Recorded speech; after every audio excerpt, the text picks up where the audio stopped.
कृष्ण कृष्ण हरे हरे हरे राम राम राम हरे हरे। और थोड़ा जोर से हरे कृष्ण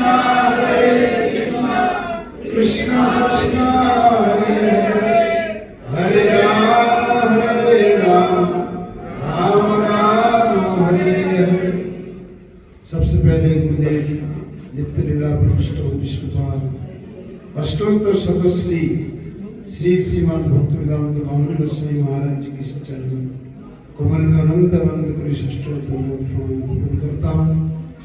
तो यह शिक्षा गुरुपाद पद्म नित्य लीला प्रविष्ट विष्णुपाद अष्टोत्तर शतश्री श्री श्रीमद् भक्तिवेदांत नारायण गोस्वामी महाराज जी की चरण कमल में अनंत अनंत कोटि प्रणाम करता हूँ। सपार सत्सरूपान गुरुवर्गजन सभा में उपस्थित पूज्यपाद माधवप्रिय प्रभु, संजय प्रभु, विजय कृष्ण प्रभु और सभी वैष्णवी भक्तजन सभी के चरण में अनंत अनंत दंडवत प्रणाम सादर अभिनंदन एवं वही कृपा करना चाहता। अभी आज हम लोग श्री गुरु जी श्री नारायण गोस्वामी महाराज जी की जन्म शतवार्षिक उपलक्ष्य में भी 101 वर्ष पूरा हो चुके हैं, लेकिन फिर भी शतवार्षिकी उसी नाम से ही प्रोग्राम चल रहा है। एक्चुअली गुरु की पूजा जो है नित्य पूजा होती है ना। अभी जैसे माधवप्रिय को बताया है ना, गुरु की अनुष्ठान नित्य हमेशा ही गुरु के स्मरण कभी छोड़ना नहीं है, क्योंकि जब हम गुरु को भूल जाते हैं तब हम संसार में फंस जाते हैं। इसलिए गुरु भी कभी भी बहुत सुंदर रूप से हमारे पूज्यपाद माधवप्रिय प्रभु है ना एक एक करके बात को समझाया और कुछ लिख के भी लाया सुंदर रूप से। बड़ा मुझे अच्छा लगा, एक एक बात को समझाया और इस प्रकार गुरु की हृदय की इच्छा को हमें जानना समझना है ना। कितनी सुंदर समझाया इन्होंने।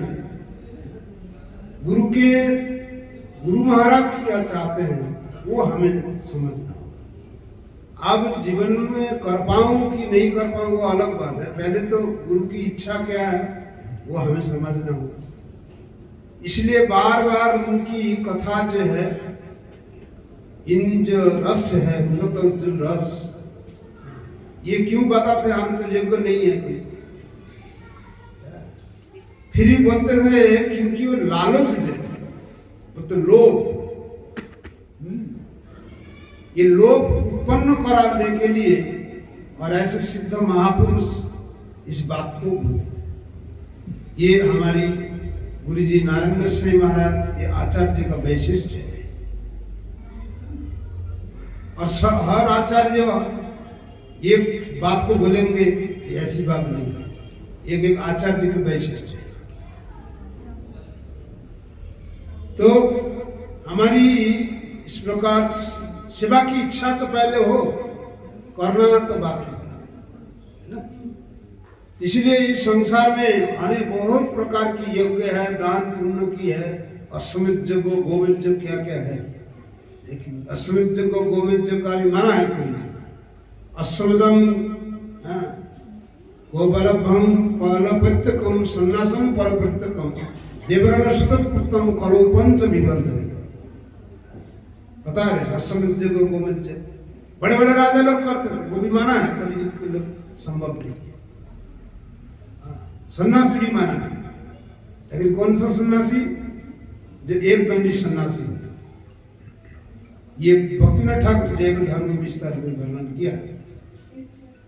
तो ये जो हरि कथा जो सत्संग है उन सब यज्ञ से भी बड़े हैं ये, समझना। हमने देखा कि बहुत बड़े अच्छा करके सजाया, बहुत लोग आए, ब्राह्मण आए, वैष्णव आए, पूजा पाठ हुआ, बहुत लोग खाया, दान पुण्य किया, बहुत बड़े जगह।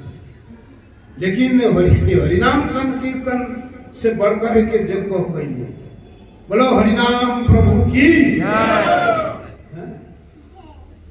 इस बात दुनिया के लोग जो है इसको इतना वैल्यू नहीं समझ पाते, लेकिन शास्त्र में जो बता रहे हैं, शास्त्र हमारी आंखें है ना।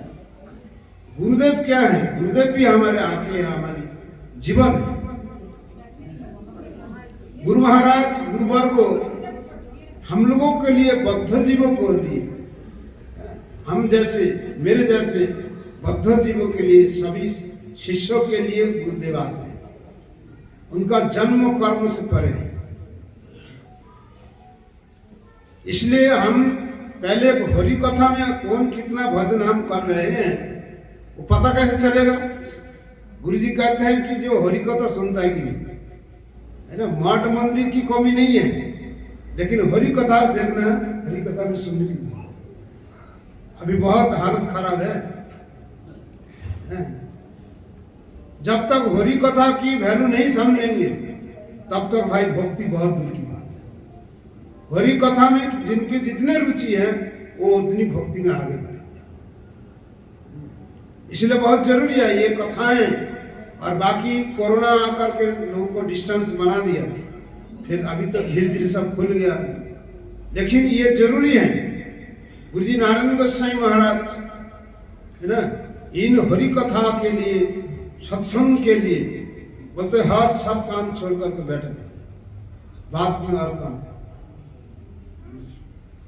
इसीलिए हमारे गौड़ीय वेदांत समिति में शिक्षा गुरु के रूप में मानते हैं, क्योंकि शिक्षा वही देते हैं। ब्रह्मा विष्णु महेश है ना, तीन पिला कहते थे। क्यों कहते थे? इसीलिए इसलिए हम जो शिक्षा को हम जीवन में उतारेंगे वही तो हम संसार पीछे वाले लोगों को देंगे।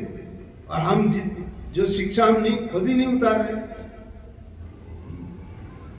इसलिए ये श्री चैतन्य महाप्रभु कह रहे हैं, सुनो सुनो नित्यानंद सुनो हरिदास, पोती घरे घरे गया करोई भिक्खा, बोलो कृष्ण भज कृष्ण कर कृष्ण सीखा।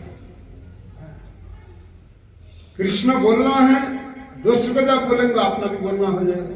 और कृष्ण शिक्षा, कौन सा शिक्षा, कौन सी पढ़ाई कर रहे हैं? इंग्रजी ऑनर्स पढ़ रहे हैं कि जियोग्राफी पढ़ रहे हैं, फिजिक्स पढ़ रहे हैं, या कृष्ण शिक्षा गीता भागवत की शिक्षा लेकर चलते हैं? जब तक शिक्षा नहीं लेंगे तो वो इंसान सच्चरित्र नहीं बन सकता। इसीलिए तो शिक्षा की व्यवस्था है। इसलिए हरि कथा मतलब है ये जो हमारे माधव प्रिय प्रभु सुनाया है ना, कितने सुंदर, एकदम शरणागति से लेकर के से राधा रानी मदनाक्ष महाभाव तक है, एक स्टेप बाय स्टेप संक्षेप में हिंट देके बताए, स्मरण कराया। अच्छा लगा मुझे। तो ये सारी बातें को सुनाना मतलब है गुरु को स्मरण करना है और उनकी भावों को समझ कर सेवा करना है।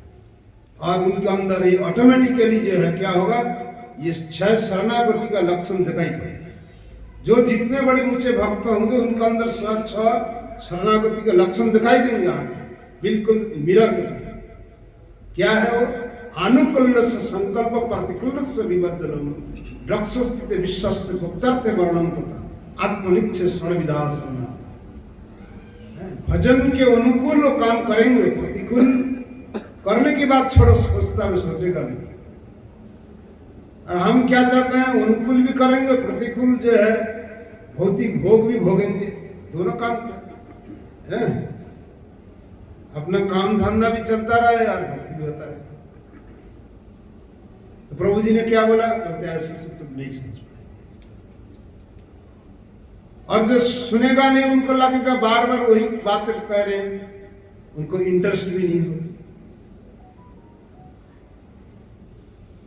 तो इस तरह से इस बात को और क्या बताएं, भगवान ही हमारी रक्षा करने वाले।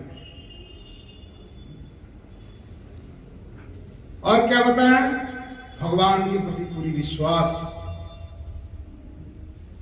और 5वां आपके अंदर दीनता आई। जिस पेड़ में फल लगते हैं वो आपको झुका रहता है। और 6ठा क्या बताएं, आत्मनिवेदन, है ना, सेल्फ सैक्रिफाइस। अपने को हमने गुरु कृष्ण को बेच दिया, है ना।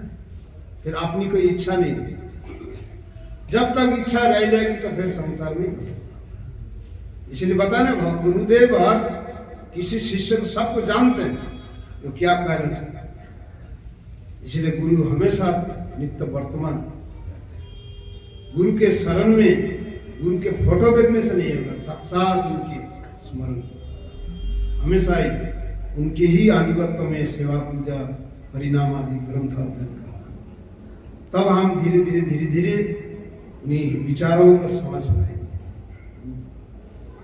इसलिए गुरुदेव कहते थे ना, अन्नाभिलाषित सन्नम, आगे ज्ञान कर्मादिनावृतम, ज्ञान कर्मादिनावृतम आनुकूल्येन कृष्ण अनुसरणम। अन्नाभिलाषित सन्नम, हमेशा बोलते हो अन्नाभिलाष को छोड़ो, दूसरी अभिलाष जन इच्छा को छोड़ो और ज्ञान कर्म अनावृत होकर कृष्ण अनुसरण। तिष्ठन ब्रजे जनानुरागी तदानुगम। इस तरह, इस प्रकार ब्रज के प्रति, भक्ति के प्रति, ब्रज की लीला कथा के प्रति इतनी सुदक्ष थे बोलने में, उनकी मीठी मीठी वाणी जो है सभी को आकर्षित करती है। इसलिए हम प्रार्थना करते हैं, ऐसे जो हमारे गुरुजन हैं, गुरुवर्ग हैं, हमेशा उनकी सेवा में रहें और उनकी भावों को जो है, हृदय की इच्छा जो है, हमें प्रति कृपा हमेशा बरसाए और हम उन कृपा को हम धारण कर पाए। कृपा पात्र भी नहीं है, पात्र भी आपको नहीं बनाना, लेकिन आपके शरण में रहते हैं हम। हमारा जीवन जो है हमेशा सेवा में ही रहे और हमारी भौतिक कामना वासना मन से चला जाए और आपकी सेवाएं हमेशा रहे। ये जीवन आपके लिए ही है और आप कृपा करते रहना। आपको कहते हैं ये सेवक यदि दुर्दैव सेवक यदि जाए अन्न स्थान, सही प्रभु धन्य तार चुन दिया। संसारिक बद्ध जीव है, कभी भटक जाता है माया में। ये चोटी रखी हुई ना, ये चोटी किस लिए, बोले ये पकड़ के खींच लेते हैं। सही प्रभु धन्य रहे, कहाँ जा रहे। जैसे महाप्रभु काला कृष्णदास भट्टाधारी के साथ अपने संप्रदाय के साथ चला गया था, तो महाप्रभु ये चोटी पकड़ के खींच के लाए। इस प्रकार गुरु महाराज जो है परम दयालु है, हमें सबके प्रति ध्यान रखेंगे और हम उनकी सेवा करते रहेंगे, यही प्रार्थना करता हूँ। वंशा कल्पतरुभ्यश्च कृपा